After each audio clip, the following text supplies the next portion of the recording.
And Jayne, if I could come to you, please. Thank you. Thank you, Sharon. I'm going to start. I'm Jeremy Gatz. I used to work for the WEA in South Wales. I live in Abergavenny, where Raymond Williams went to school. So I greet you from the borders where he grew up and was so influential on his life. When I joined WEA, or fairly soon after, we had a leaflet that we put together in South Wales. This was back in the mid to late 80s. And one of the headings was, "What is the WEA?" And it said, WEA's a voluntary movement. Our objective is nothing less than the creation of an educated democracy in which participation in public affairs and the knowledge that it requires are widely spread throughout the community. So that was very much, sorry, I'm getting feedback. That was very much echoing Raymond Williams' understanding of social purpose, when in 1961, he wrote that for him, social purpose in education was nothing less than the creation of an educated and participating democracy. We mention in our summary that economic purpose has really become so great in the funding of adult education in the last 30 years that social purpose has been squeezed out. And I think one of the major influences in that was the Further and Higher Education Act of 1992, which saw funding for adult education being linked to what was called Schedule 2, which was largely about qualifications and skills. And that had a major impact on us working in WA at the time, because it really questioned the extent to which we could negotiate curriculum with our members and students in a way that we felt was the appropriate thing to do to be a democratic organisation. So we went from a block grant from the Welsh office to having the Further Education Funding Council for Wales, with this emphasis on economic purpose and skills. And the Funding Council changed its name at some point. I've forgotten exactly when that was, but it became known as ELWA, Education Learning Wales. And ELWA is also the Welsh word for to profit, which was an interesting connotation. And Welsh Government continues to fund adult education in relation to subject areas. And some years ago, when I was involved as a trustee of the WA in South Wales, we were criticised for running too many history courses. I think at the time, the number of history courses was something like 4. But that's the sort of scrutiny that has come with the funding mechanism. I want to move on briefly before Jayne talks about some case studies to consider what curriculum and pedagogy we need in order to work towards the creation of an educated and participating democracy. And I think we can talk about there being 3 elements of democratic learning. So learning democratically, so being in a situation where learning is the practice of democracy wherever possible. So that's about going very much back to the foundation of the WA, where Albert Mansbridge talked about the WA members deciding what they were going to learn, when they would learn it and where. Learning for democracy. So what are the attributes that we need in order to be able to participate in democracy? What are the skills and confidence and knowledge we need to be able to do that? Learning about democracy, understanding the concepts of democracy in a critical way, and rather poignant, we should be talking about it today after yesterday's sort of what many would see as the pinnacle of democratic participation, but that we here, I think, would consider to be a limited notion of democracy. And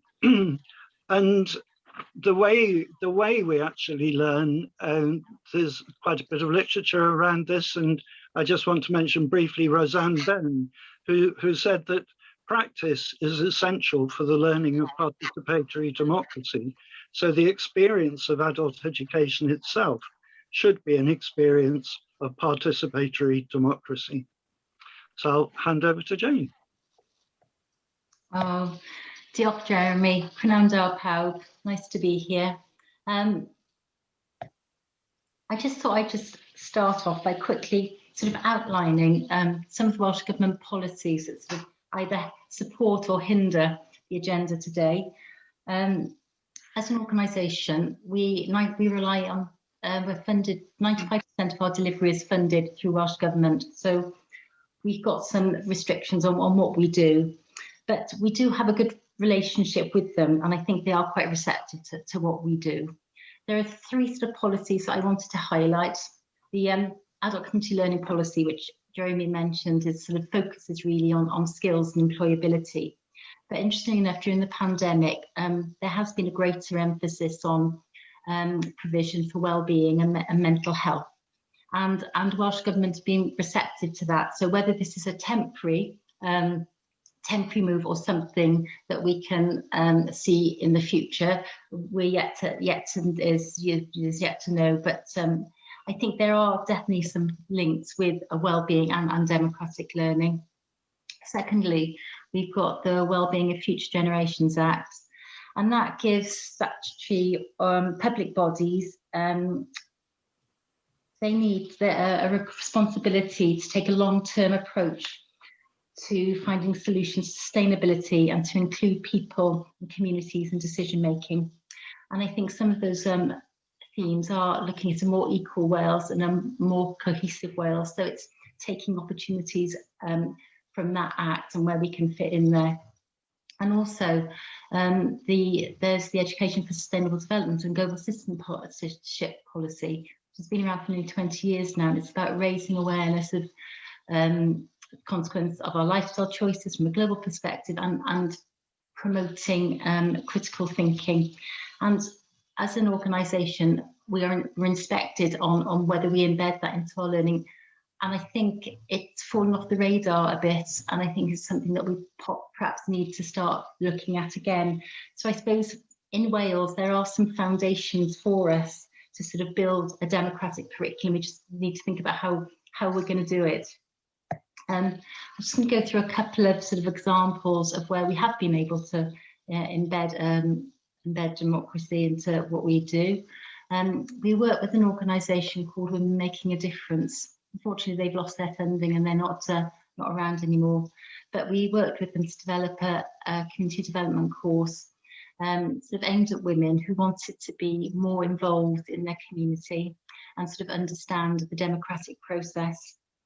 They looked at things like inequality and diversity in the community, as well as understanding community development values and purposes. And we used participatory learning models to deliver it. Part of the course was that women had to work together on developing an issue, a campaign for an issue.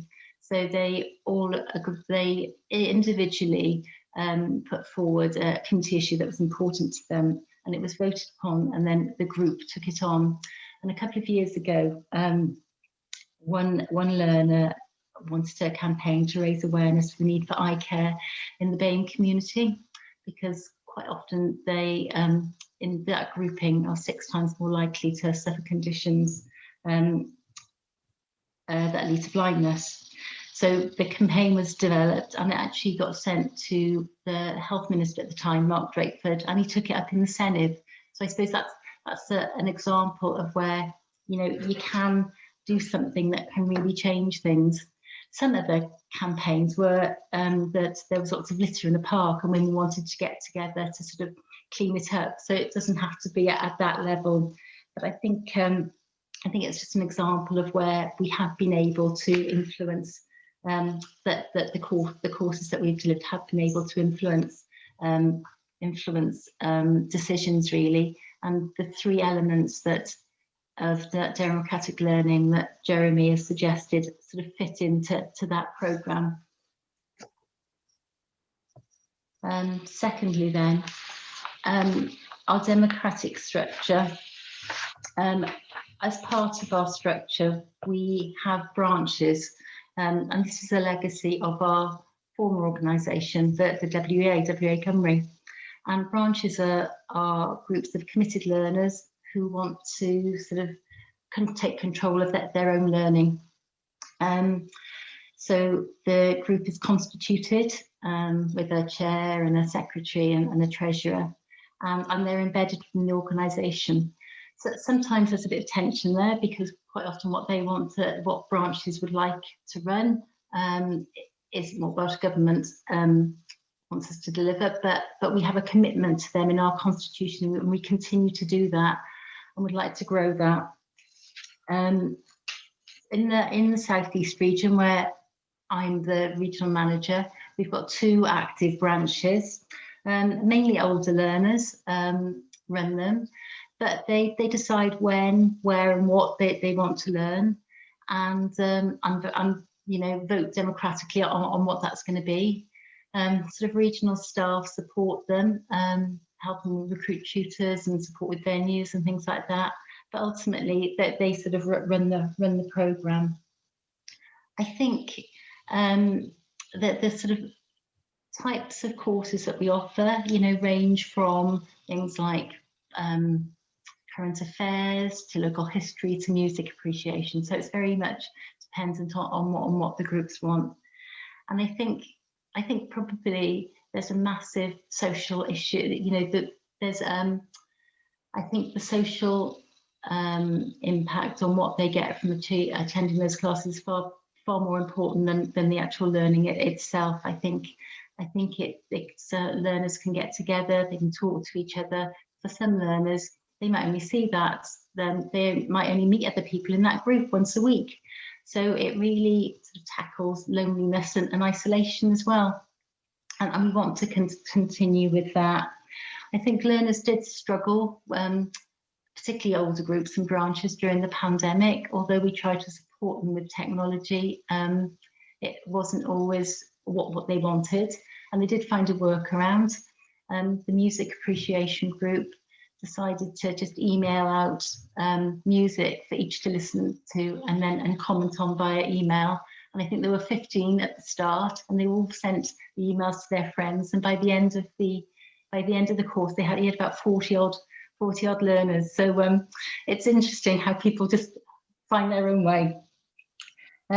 Okay, so that's a sort of snapshot really of the sort of things that we're doing to try and promote the democratic curriculum. So I don't know if Jeremy wanted to end now with some key points he wanted to add.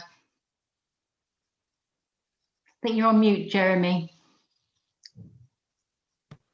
Thank you, Jayne. Yes, so briefly, we welcome the opportunity to remember Raymond Williams's vision of social purpose today.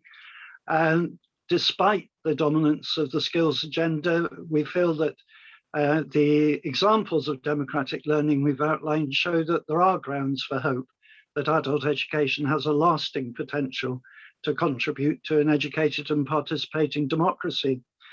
And we suggest that given the crises we face, there's no better time than now to be challenging adult education providers and funders to allocate more resources towards democratic learning. Thank you very much. Thank you very much, Jeremy and Jayne. That was incredibly a really great point to finish on as well, bringing us back to Raymond Williams' Resources for Hope and the importance of democratic and participatory learning and the role of adult education within it. So heartfelt thanks to you and to all our other presenters. It's been an absolute joy to hearing you all.